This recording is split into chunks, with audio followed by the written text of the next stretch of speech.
Courageuse, d'ailleurs, et téméraire. Car, avouez publiquement qu'on déteste l'empereur par les temps qui courent, ce pourrait être dangereux. Même ceux qui le haïssent gardent ça pour eux. Ah, il y a quand même des Français qui ne l'apprécient guère. Mais naturellement, mademoiselle. Tout d'abord, les royalistes, parce qu'ils le voient sur le trône des rois de France. Ensuite, les républicains, parce qu'ils estiment qu'il a enterré la Révolution.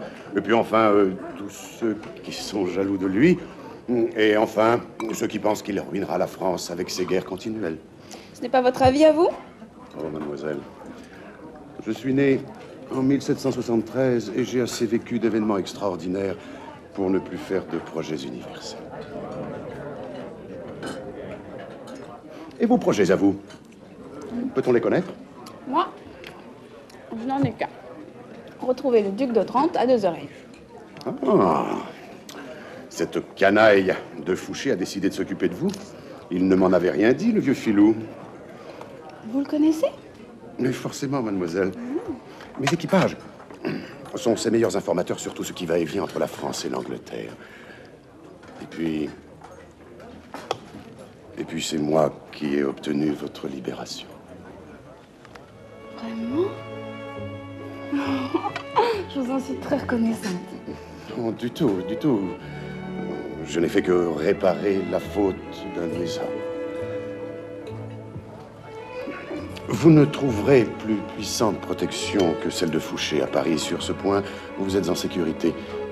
Mais vous ne trouverez à Paris d'hommes plus malins et plus dangereux que lui. Sur ce point, je ne peux que vous engager à la prudence.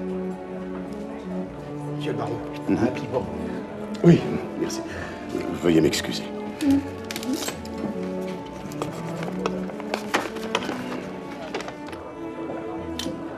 Ah, voilà la meilleure des nouvelles.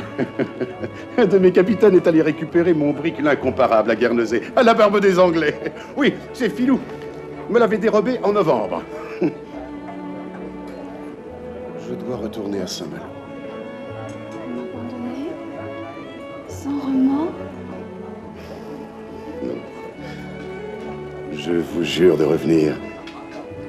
Rien que pour revoir vos jolis yeux. Cette jeune indienne essayait de pénétrer dans West Point quand on l'a arrêtée, lieutenant. Quand on l'a interrogée, elle a prononcé votre nom. Le français Gilles. Ça ne peut être que vous. Alors? J'attends vos explications, lieutenant. Bon. Il paraît que cette personne s'est enfuie du camp de Sagoyewata, le chef des Sénéca, parce qu'elle voulait à tout prix vous retrouver. Oh non, ça, je connaissais la réputation des Français. Et je connais la vôtre en particulier, lieutenant. Alors maintenant, il vous faut aussi des Indiennes. Bravo. Et d'abord, qui est-elle? En général, c'est l'épouse du chef Sagoyewata. Qu'est-ce que vous avez dit? L'épouse de Sagoyewata. Mais par tous les diables, vous êtes complètement fou, lieutenant! Je remue ciel et terre pour attirer les Sénécas de notre bord contre les Anglais. C'est pour cela que je vous ai envoyé en ambassade auprès de lui, voilà un mois. Et vous, il vous vient l'idée amusante d'en profiter pour séduire son épouse. Mais enfin, mon Dieu, tous les Iroquois vont nous tomber dessus!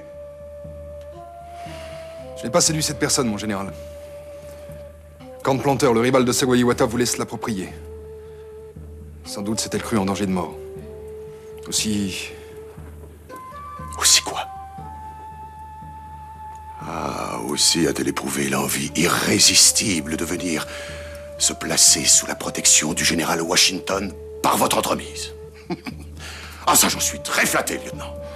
Oui, ça, je suis flatté de servir d'intermédiaire dans les affaires sentimentales de Camp Planteur et de Sagoyewata. Croyez-le bien. J'en suis ravi, même. Ah, ça, nos affaires ne pouvaient pas mieux s'arranger. Entrez donc. Et posez-moi ce sac. Vous le reprendrez tout à l'heure. Où est-elle?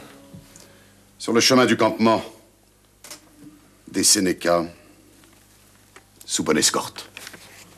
Ils sont partis ce matin bien avant le lever du jour.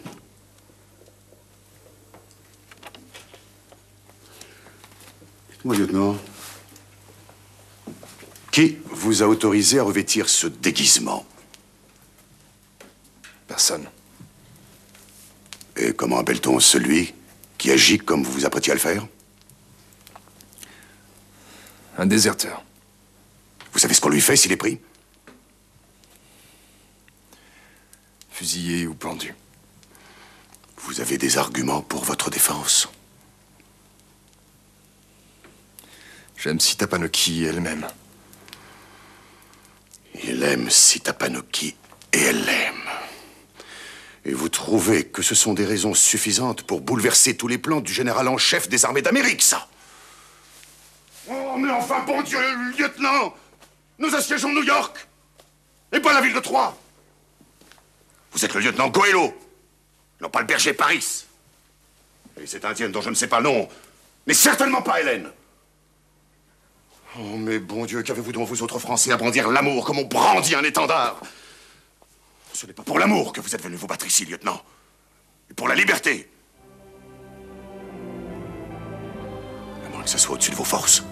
Mon général, faites-moi pendre ou fusiller, mais ne m'insultez pas. Que voulez-vous que je fasse de fusillé ou de pendu, moi? J'ai besoin d'hommes vivants.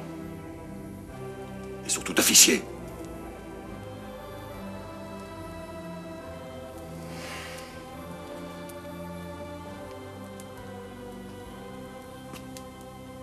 Vous êtes toujours prêt à vous battre?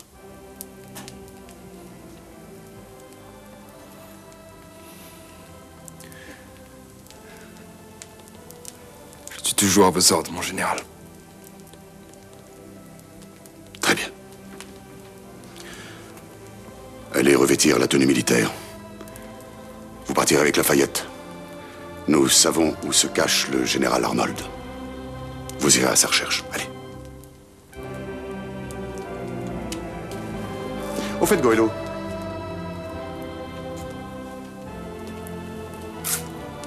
savez-vous pourquoi le général Arnold s'est vendu aux Anglais? Pour l'amour d'une femme, lieutenant. Et le plus inouï est que cette femme, c'est la sienne.